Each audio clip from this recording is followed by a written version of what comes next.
What if you're confused about like everything in your life?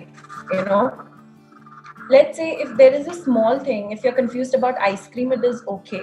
But when you're confused about big decisions in your life, you know, whether this career is right or not. And so how do we get out of that dilemma and get clarity in your life? Confusion is a sign of intelligence. Basically confused कौन लोग होते हैं? जो intelligent होता है. Intelligent in the sense कि वो एक सिचुएशन की दोनों साइड को देख रहा होता है, वही कंफ्यूज हो सकता है ना. So confusion is a sign of intelligence because from confusion comes clarity.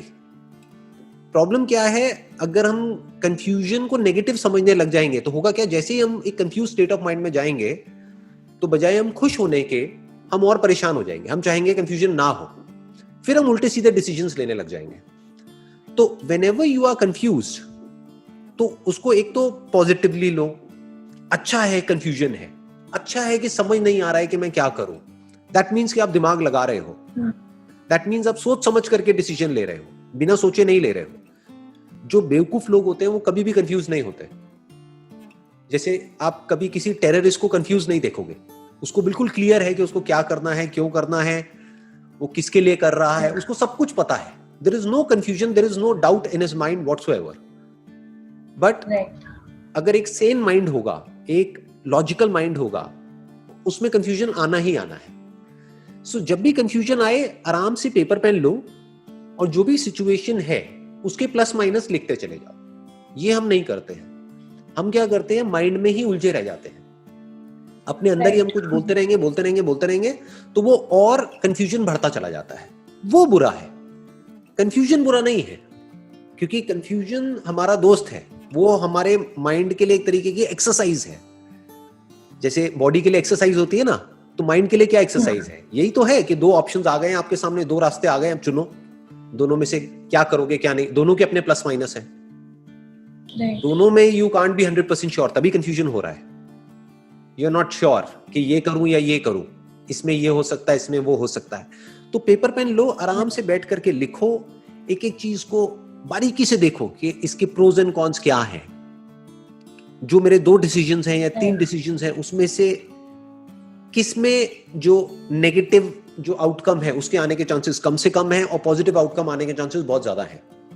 या बेटर स्टिल, अगर आपकी लाइफ की कोई सेंट्रल विजन है जो बहुत सारे लोगों की लाइफ में नहीं होती है, कोई कोर है आपके पास में, तो बहुत आसान हो जाता है कंफ्यूजन से बाहर आना. मैं आपको एग्जांपल दे देता हूं.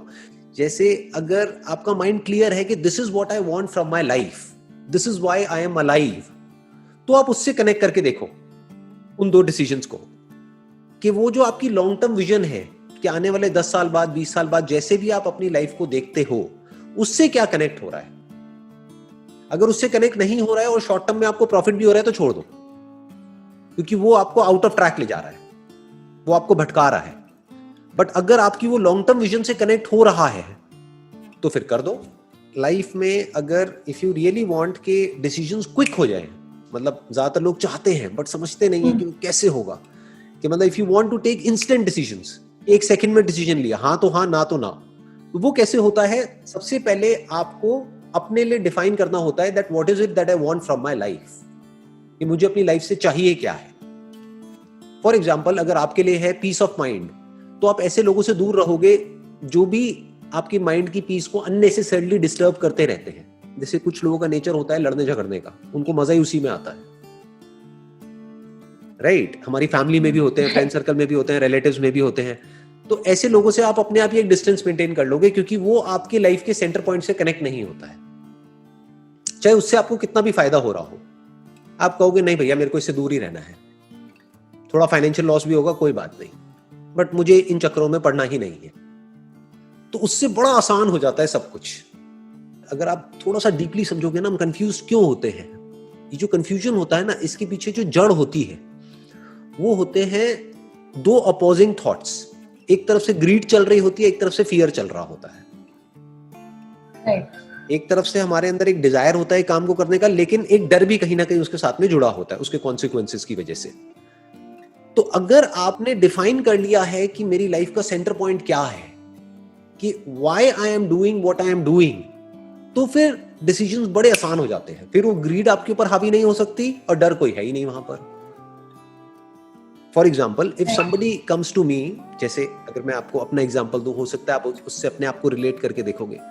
अब मैंने क्या किया हुआ है, अपनी लाइफ के लिए प्रॉपरली डिफाइन किया हुआ है, जो ज्यादातर लोग नहीं करते हैं। मैंने प्रॉपरली डिफाइन किया हुआ है कि ये जो मैं अभी कर रहा हूं, जैसे अभी आपसे बात कर रहा हूं, ये जो मैं सेशंस कर रहा हूं, ये मेरा पैशन है, ये मेरा प्रोफेशन नहीं है। तो कोई भी अगर मेरे पास में आता है, बहुत तरह के लोग अप्रोच करते हैं, पता नहीं कहां से, अगर मेरे पास आएंगे कोई भी ऑफर लेकर के, तो मेरे माइंड में कोई कंफ्यूजन नहीं है, पहले ही ना है।